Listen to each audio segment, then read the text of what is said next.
on, everybody? It's YJ, and welcome back to another episode of Sleeper Sunday. Sleeper Sunday, for those of you that don't know, is a series I came up with showcasing fun hidden decks you may not know about that can deal quite a bit of damage in the proper hands. We'll be going over a basic deck list, strengths, weaknesses, what can be done to make the deck better, and of course a few replays to see the deck in action. In today's episode, we're going to be going over the winner of last month's poll being Abyss Actor. Abyss Actor is an archetype of dark fiends used by Silvio Sawatari in the Yu-Gi-Oh! Arc 5 anime, released in Destiny Soldiers in November of 2016, with their most recent support being out of Photon Hypernova in February of 2023. Their designs take after a sort of demon-based theater troupe, hence the name Abyss Actor, and this is also reflected in their card names, artwork, etc. They have a few minor gimmicks here and there, like popping their scales, though their main gimmick comes from their Abyss script series of spells, and having them popped while being face down, typically via your in-archetype field spell that does so because it's unlikely it'll happen by your opponent otherwise. And while they technically don't have a focus on the extra deck, being more of like a main deck pendulum focus thing, or at least it was on release, they have been given 2 link monsters in order to supplement their plays. Our first member of the troupe is Abyss Actor Extras. It is a level 1 scale 3 fiend. I'm not going to mention that they're fiends or darks or anything like that for the entire video, by the way, because it's just got a common theme throughout all of them. But with a pendulum effect that says if your opponent controls a monster, you can special it from your pendulum zone as a hard once per turn. And for a monster effect, it says you contribute it to place an Abyss Actor pendulum from your deck into your pendulum zone. Also for the rest of this turn, you cannot special summon monsters except Abyss Actors, and you cannot activate the pendulum effect of Abyss Actor Extras. So Extras functions mostly as like an extra body, you know, haha, get it, funny. But it's mostly a really good extender, or technically even a starter if you want to use it to force a disruption. This deck is actually really good at blinding second. It is kind of like the main strategy you want to do, at least in this build. And its monster effect is actually pretty decent, and a lot of times they have a few really good scales, especially one that basically just functions as a Rhoda. And so you can use this for that, though the restriction on its pendulum ability being unable to be used is really weird. But the biggest thing you'll notice is that a lot of the really good Abyss Actor cards will lock you into Abyss Actors, one of which locks you into just Pendulum Abyss Actors, which is really rough, but most of them will just lock you into Abyss Actor monsters, period, which isn't the end of the world because you have some decent stuff, though it definitely restricts a lot of the things that they can do as a pendulum deck. The next monster is Abyss Actor Comic Relief. It is a scale 8 level 3, with a pendulum effect that says you can target an Abyss Actor pen you control and a monster your opponent controls and switch their control, then destroy this card. And also, for a monster effect, you take no battle damage from attacks involving it. During your standby phase, you give it to your opponent, and if control of it changes, the owner of this card can destroy a set Abyss script spell in their spell and trap zone. So the monster effect of Comic Relief almost never comes up, though it kinda could be niche, I suppose, in a slower game, but the pendulum effect is actually really strong. So you're typically going to be giving your opponent literally just the extras most of the time because it is 100 attack, and you're going to just swap control of that and then take something really powerful on their board, typically being a nib token, which is like one of my favorite interactions, but you can even take things like Baron if it's already used its negate, which is really strong. And the fact that it removes itself from the pendulum zone is actually really good because despite it being one of your only high scales, which is unfortunate if it does die, you do have a lot of other things that can be really great, especially one of the ones we will get into. This one can change your scales, like just as a heads up. So it's really not the end of the world, and it just clears up space for something better to go in your zone. The next one is probably a familiar face for a lot of you, especially in the past, like, man, 7 years now? I forgot exactly when this card came out. It might have been 2018, something like that. But this is Abyss Actor Curtain Raiser, absolute staple in Pendulum since its inception, basically, with the pendulum effect that says if you control no monsters, you can special it from your pendulum zone, and a monster effect that says it gains 1100 attack if you control no other monsters, and once per turn you can send an Abyss script spell from your deck to the graveyard to add a face-up Abyss Actor Pendulum from your extra deck to your hand. So Curtain Raiser is, of course, a very strong card, not just in regular Pendulum, but in its home deck of Abyss Actor. So the pendulum effect being a once per duel is kind of annoying, but it's usually not the end of the world because Extras does the same thing a lot of the time. But the monster effect actually comes up a lot in Abyss Actor. So not the 1100 attack gain, of course, that really doesn't matter. But the dumping an Abyss script to add a face-up Abyss Actor pendulum from your extra deck is actually really strong because you have a spell that sets your Abyss scripts from your graveyard, which is really good. And then also adding an Abyss Actor from your extra deck to your hand kind of just gives you an extra body you can pendulum summon because you don't have to summon it to an arrow now. Overall, a very strong card. As I mentioned earlier, this is Abyss Actor Wild Hope. It is a level 4 scale 2 with a pendulum effect that allows you to change the other Abyss Actor card in your pen zone to scale 9, though it does lock you into Abyss Actors. And for a monster effect, it says once per turn you can make it gain 100 attack for each Abyss Actor you control with different names until the end of the turn, and if it's destroyed by battle or card effect, you can add any Abyss Actor card from your deck to your hand. So Wild Hope is a very strong card for the archetype, both for its really powerful scale effect because you only have a handful of really good high levels, or high scales I should say, so changing your other things to a high scale is really good when he's such a low scale, but his monster effect is also very solid, of course. The attack gain is actually very relevant because, again, this is a blind second deck, and making things get really big is part of the gimmick of this deck, but also the destruction effect is going to come up a lot when it's in the scale. You're typically going to scale it off of one of your effects, maybe even something like Abyss Actor Extras, and then you're going to blow it up with one of their Link monster abilities, and that'll trigger the effect to float into any Abyss Actor card, which is very strong. Sassy Rookie is the next level 4. It's a scale 2, with a very simple pendulum effect that says if an Abyss Actor monster you control be destroyed by a battle or an opponent's card effect, you can destroy this card instead. Also, for a monster effect, the first one would be destroyed by battle or card effect each turn. It's not, but if it is destroyed, then you can special a level 4 or lower Abyss Actor from your deck, except Sassy Rookie, and if it's destroyed in the Pendulum Zone, then you can target one level 4 or lower monster your opponent controls and destroy it. Sassy Rookie is pretty strong for a few different reasons here, so not actually for the Pendulum effect, of course, the one that protects your stuff, it doesn't really matter. But if it is destroyed in the Pendulum Zone, being able to pop an opponent's monster is pretty good as a disruption, especially because you can combine it with, again, one of their Link monsters. It is a quick effect pop for your own things, and that'll trigger this, of course, to pop your opponent's thing as well. But also, if it's destroyed in the Monster Zone, floating into a level 4 or lower Abyss Actor from deck is pretty good, because that means you can float into something like Extras or even Wild Hope to get a big body on board or to tag out into your Pendulum scale. Their first level 7 is Abyss Actor Superstar. This is one of their first, like, actual boss monsters, quote-unquote. It might as well still be their boss monster. It is a scale 3 that says once per turn you contribute an Abyss Actor to target an Abyss script spell in your grave and add it to hand.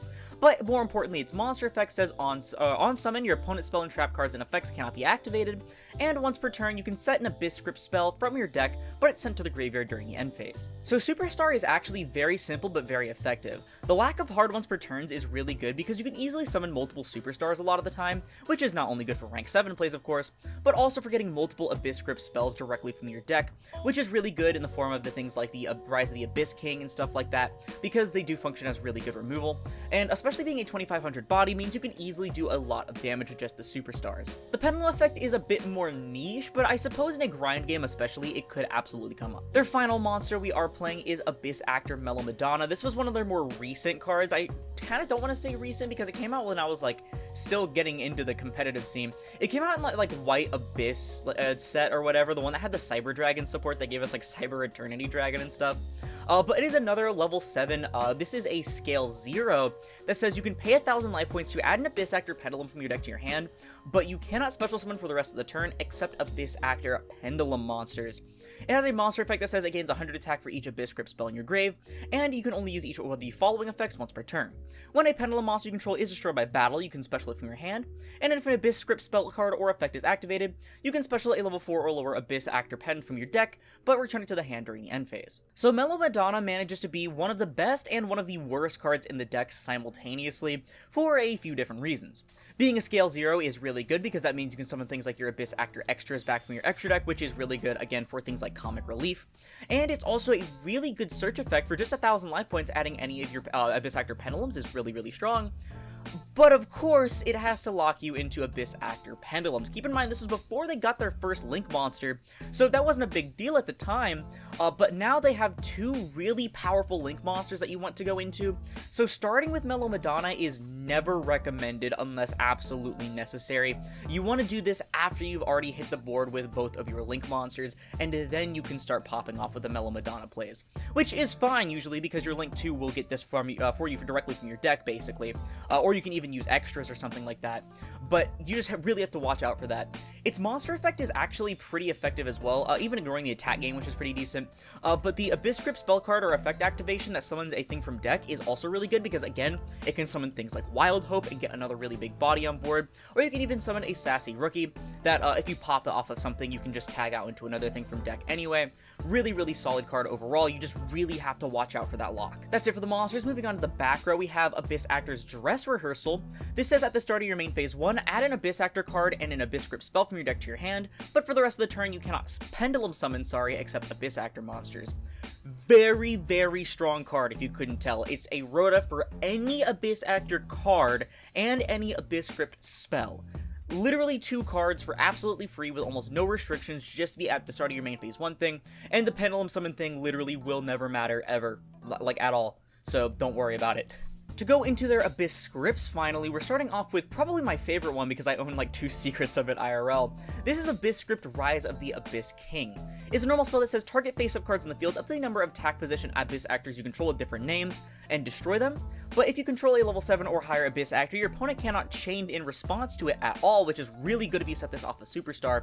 And if this set card in its owner's control is destroyed by an opponent's card effect, and you have a face-up Abyss actor pendant in your extra deck, you can add up to 2 Abyss actor cards and or Abyss script spells with different names from your deck to your hand. So this starts the trend of the Abyss scripts having pretty decent, like normal effects, and then having really strong secondary effects if they're popped, which, again, as I mentioned at the beginning of the video, isn't really going to be too relevant. Don't get me wrong, like I said, their field spell, which we'll get to, literally forces your opponent to pop one every turn, which isn't, like, horrible, but it's still not like your opponent's gonna, like, harpies you or something and you'll get all these effects off. But even ignoring that second effect, though, the first effect of Rise of the Abyss King is fantastic, of course, being a board nuke, essentially, and not even a hard once per turn, so if you open multiple, you can get multiple pops, especially in a going second deck like this, is just very, very strong. Their next Abyss script is Dramatic Story. It says target an Abyss actor pendulum you control, and special an Abyss actor pendulum from your deck with a different name, and then place the targeted one in your pendulum zone or destroy it. Also, if it's set and destroyed, and you have a face-up Abyss actor pen in your extra, you can return up to 2 cards on the field to the hand. So this is easily one of their best ones, just period, and it allows Dress Rehearsal to be a 1-card full combo into kinda just anything you want, really. Also, the set effect is really, really good, whereas a lot of the other ones kinda just give you follow-up for the most part, or just like search stuff for you. This one actually functions as a disruption, which is really good in combination with the field spell, because that's basically going to be a monster negate from the field spell, plus a 2 non-target bounce to the hand. Really, really great if you can get this back on board, which again, they do have a card that will reset things, being the Abyss script Abyss-tainment. It allows you to attribute an Abyss actor and target an Abyss script spell in your grave to set it to your field, and that is a twice per turn. Also, if it's set and destroyed by an opponent's card effect, you can special any number of Abyss actor pendulum monsters from your deck. Abyss-tainment usually isn't going to be lasting that long, to be fair. You're probably going to be setting this off of Superstar so that it'll attribute things to get your things like the Dramatic Story or the Abyss King and etc back if you can't go for the OTK, and then this will get sent to the graveyard during the end phase due to the Superstar, but that is perfectly fine because Abyss-tainment does its job very well. Again, you want to be resetting things like Dramatic Story for additional disruptions in combination with your field spell, and so it functions, you know? Their final Abyss script that we play is Abyss script Opening Ceremony. It simply allows you to gain 500 life points for each Abyss actor monster you control, but if it's set and destroyed, you can draw until you have 5 cards in your hand. This one seems a little bit more niche, but the biggest use for it is that you dump all of your stuff out of your hand typically on your turn when you're summoning all your pendulums and everything like that. And so if you set this and then have it get popped off your field spell, then you can draw a bunch of hand traps, which, as you can see, we are on 15 different hand traps, so it's very likely you'll see at least 1 or 2, and that's going to be very good because the deck in Archetype doesn't have too many disruptions outside of the Bounce 2 and the field spell, which I will finally stop teasing it. This is the field spell. Abyss Playhouse Fantastic Theater. It says you can reveal an Abyss actor pendulum in your hand and an Abyss script spell to add 1 Abyss script spell from your deck to your hand with a different name than the revealed one, and while you control a pendulum summoned Abyss actor, any monster effect activated by your opponent becomes destroy 1 set spell or trap your opponent controls, though it is a hard once per turn, so I don't know why it says any. So this card is actually really strong, and it's really funny because I remember a lot of Abyss actor players before the newer support like weren't playing this, or they were playing as a 1-of, they were like, oh, it's not great.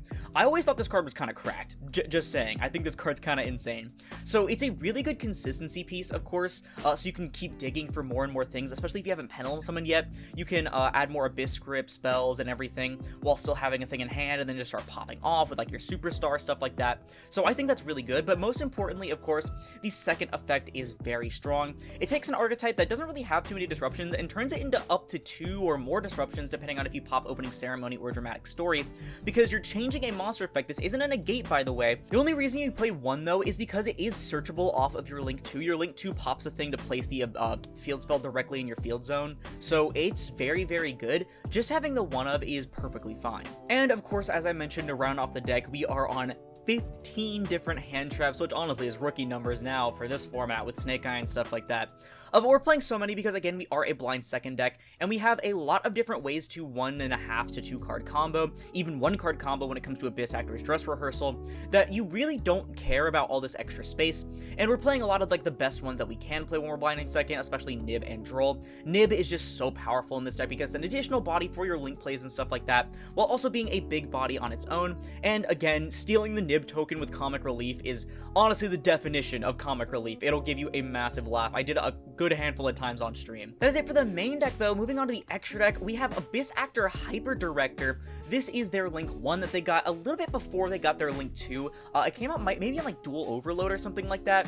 But regardless, it is a Link 1 that requires an Abyss Actor Pendulum. That says you can target 1 card in your Pendulum Zone and special summon it, then place 1 Abyss Actor Pen with a different name from your deck or face-up extra deck to your Pendulum Zone, but you are locked into Abyss Actors for the rest of the turn. Hyper Director is a very strong card because it kind of just means that any 2 Abyss Actor monsters becomes your full combo, because you'll typically be like either special summoning both of them in the case of like Curtain Raiser and extras and stuff like that, or special summoning one and normaling the other, and then you want to like start link climbing, placing things on your pendulum scale. Sorry, you don't actually have to normal summon, you just place one on your scale. I don't know what I'm talking about, but you place one on your scale, you link one off into the Hyper Director, Director summons the one on your scale, then it places Wild Hope, and then you link 2, and then you start popping off from there. It does a lot of really, really cool things. Speaking of their Link 2, which I accidentally hovered over, this is Abyss Actor Super Producer. This came out of Photon Hypernova, and it is a Link 2 with down, left, and right arrows that requires 2 monsters, including a Fiend.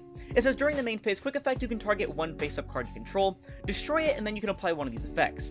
Either place the field spell from your deck face-up in your field zone, or place an Abyss Actor Pen from your deck into your Pendulum Zone. Super Producer is massive for the deck, both being able to trigger the floating effects of things like Wild Hope or Sassy Rookie, while also getting you your very powerful field spell, or even just tagging out into something like an Abyss Actor Mellow Madonna, which will typically be like the thing that you will do, at least on your turn, of course. On your opponent's turn, you're absolutely getting this fantastic theater if you don't have it already.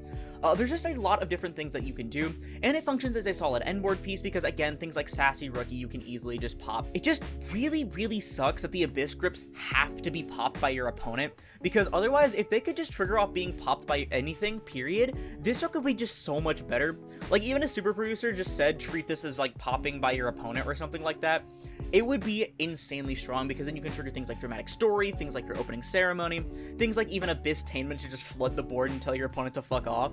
There'd be so much more things you can do, but it's already a very powerful card. And then for the rest of the extra deck, it doesn't matter too much because, I mean, let's be real, you're being locked into Abyss Actors 99% of the time, so they're not really going to come up unless you already nibbed them or something like that, or you have another body on board. But we are playing Beyond the Pendulum because, I mean, it's Beyond the Pendulum in a Pendulum deck.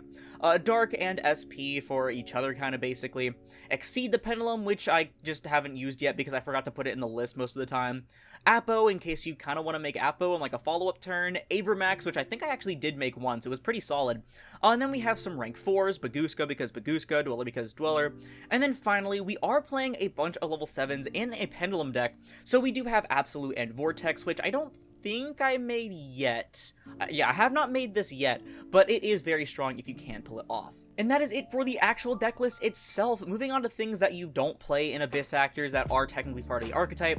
We have Abyss Actor Evil Heal. This is a level 8, sorry. So you can't really summon it unless you go Wild Hope effect to make your other things scale 9. So that's really stupid. Also, its effect just isn't good. Like, there's just no real reason to use it. We have Liberty Dramatist, which has a really bad pendulum effect. And then also, I don't know, the monster effect is just not great. Leading Lady, I think, used to be played just because there was like no other options, but it was a really okay card because, you know, the deck was a lot slower, the pendulum effect came up when it came to like the damage and things like that, and then the monster effect actually could have helped for protecting you or for making things even weaker so you can punch them even easier. It'd be a lot better if like the monster effect said if it was popped by your card effect as well, so that you could use it to get popped off the Super Producer and then set something from your deck without having to go through Superstar, but I mean, whatever, I guess. Twinkle Little Star, I think, was one of their more recent cards. It locks you into Abyss Actors by being Pendulum Summon. Once per turn, you can target an Abyss Actor and make it attack 3 times, and its monster effect says it also can attack 3 times. So, not fantastic. It could be funny for some jank OTKs, and this is a native scale 9, so I guess you could play Evil Heal, but it's not really worth it, honestly. You usually have enough ways to output enough damage on board. Trendy Understudy was actually my first Abyss Actor that I ever owned IRL, I'm pretty sure. It was a common. It's a scale 8 that says you when you penalty summon a monster, you can add a face-up level 1 or 8 Abyss Actor pen from your extra deck to your hand. And if you have 2 Abyss Actor cards in your pen zone, you contribute it to special a level 1 or 8 Abyss Actor pen from hand or a face-up extra deck. So Trendy Understudy wants you to either have stuff in your pen zone already and summon extras, which is useless at that point, or it wants you to waste resources to summon Evil Heal, which is not a good card. Pick your poison, Western man. Their final monster is Abyss Actor Funky Comedian, and he sure is funky looking. He's a scale 8 level 1 that says once per turn you contribute an Abyss Actor and target Abyss Actor monster you control, and make it gain attack equal to the tributed monster, and on summon you can make it gain 300 attack for each Abyss Actor you control until the end of the turn, so basically Wild Hope, but like only on summon, but it is more attack, which is weird. But also you can target another Abyss Actor you control, and it gains attack equal to this card's current attack until the end of this turn. So you kind of want to combo this with the Twinkle Little Star if you're playing either of these at all, because you'll want to use this to make it gain a bunch of attack, and then use this to make something else like a Superstar gain a bunch of attack, and then you finally want to top that off with Twinkle Little Star making it attack 3 times, and honestly that's just so many hoops you have to jump through, and again you can already OTK pretty easily. Moving on to the Abyss scripts that we don't play, we have Abyss Script Fire Dragon's Lair. It targets an Abyss Actor you control, and if it pops a monster by battle, it basically is a worse Lithosagum. Also, it's popped by your opponent. You can look at your opponent's extra and just banish 1. Again, this is just worse Lithosagum / Castra Unicorn. There's no real reason to play this. We also have Abyss Script Fantasy Magic. Target an Abyss Actor monster you control this turn every time it battles but is not destroyed. Every monster that it battles but isn't destroyed returns to the hand at the end of the damage step. So I guess it's good with like Liberty, or not Liberty Dramatist, Twinkle Little Star because it can't be destroyed by battle on your turn. And then if it's set and destroyed, you can target a card your opponent controls and place it on top of the deck. Not a bad destruction effect, but now there's like no real point when you have Dramatic Story. Romantic Terror returns an Abyss Actor pen you control to the hand, and if you do special one from your extra deck in defense position with a different name. Also, it's a quick play, by the way, of course. And if it's set and destroyed, you can set any number of Abyss Script spells directly from your deck. So because there's no other quick play ones, there's no real point in using that second effect, by the way.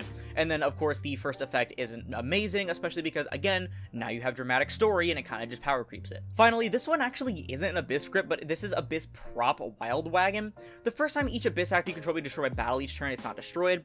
Also, once per turn, you can target an Abyss Actor you control, and your opponent cannot target with card effects until the end of their turn. But despite not being an Abyss Script, it does have a destruction effect that allows you to return all cards your opponent controls to the hand. This seems pretty good, right? I mean, it gives protection, it also gives like some targeting protection, which like is a bit slow, but you know, still regardless. And it has a really insanely strong destruction effect. It's just better than Dramatic Story. So the problem is that it's not an Abyss Script. That means the only cards that can search this are Dress Rehearsal, which you would rather use to grab an actual starter card, and Wild Hope, which you would rather use to go for an extender or an OTK piece. If this were an Abyss Script card, it would honestly be so much better, because then you can easily just wait and wait and wait until your opponent was, just say you set this off of like Abysstainment, right? After you get rid of it off Superstar or something.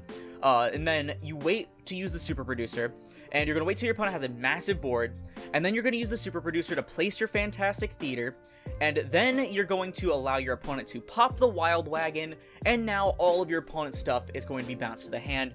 Really insane. The problem is it's not an Abyss Script. Literally the only reason why you don't run it. Moving on, they actually have 2 trap cards, starting off with Abyss Actor's Curtain Call. That says if an Abyss Script spell card or its effect was activated this turn, add face-up Abyss Actor pendulum monsters from your extra deck to your hand, up to the number of Abyss Script spells in your grave. Then you can special summon ones from your hand with different names, up to the number of monsters added by this effect, though you cannot special for the rest of the turn except Abyss Actor pendulums. And then Backstage says if you have 2 Abyss Actor cards in your pen zone, add 2 more from your with different names from your deck to your extra deck face up. I really hate when Konami gives good consistency cards or extender cards or swarming or whatever cards to traps. There is zero reason to ever play cards like this outside of like exactly Sue Ship and their trap card, I guess, because it's also a recursion piece.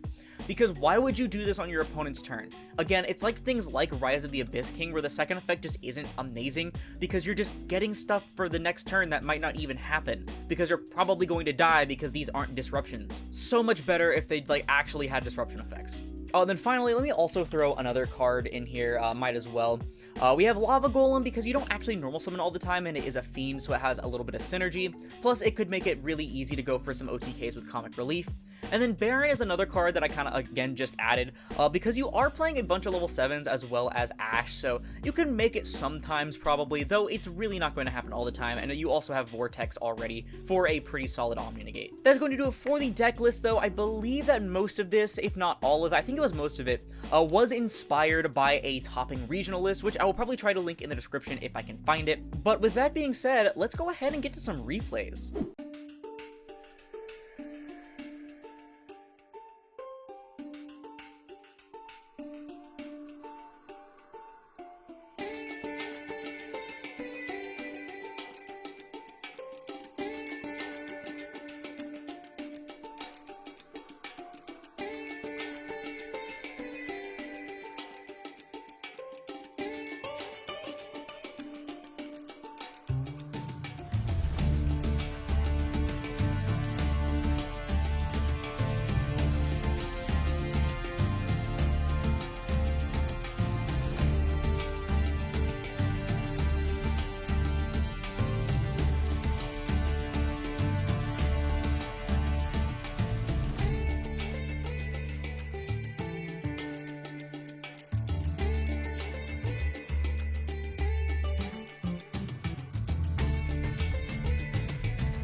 Alright, and that's going to do it for the replays that I got for Abyss Actor. As always, I did do a stream in order to gather these replays, which I will of course link in the annotation in the top right for those that missed it and just want to see the VOD. So with that being said, let's go ahead and start getting right into the strengths of the deck. So of course, being a Pendulum deck, they do have access to a lot of the Pendulum goodies like Beyond, Exceed, etc., though the lock does bog it down, which we will get to later of course. It is a shockingly consistent deck with their simple combos requiring just a Dress Rehearsal or any two Abyss Actor names really, and this gives you a lot of space for non-engine of course as shown by the 15 hand traps. Speaking of, you can actually go first and second pretty decently.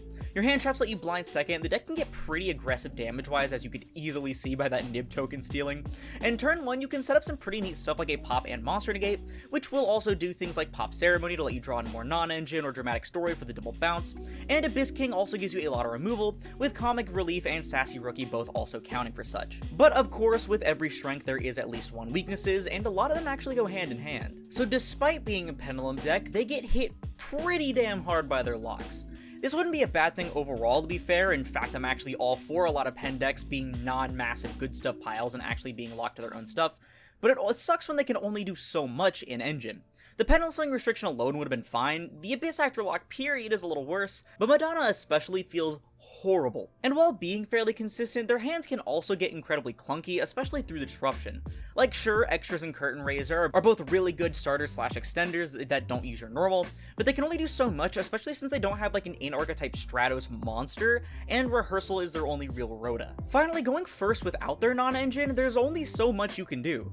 Super Producer Fetching Theater is your only real guaranteed disruption, with things like Sassy Rookie and stuff being thrown in, but with the lock they can't really access a lot of strong options like IP, SP, Apo, Vortex, etc. So how are we making Abyss Actor better? Well first, I'd love to see some more strong starter cards. Something like a plain old Stratos with some additional effects would be pretty neat, and can fetch things like Extras or Madonna for further extension, and this could also extend to just a plain monster Rhoda in the form of a spell card of course. Next, more things to do going first would also be cool.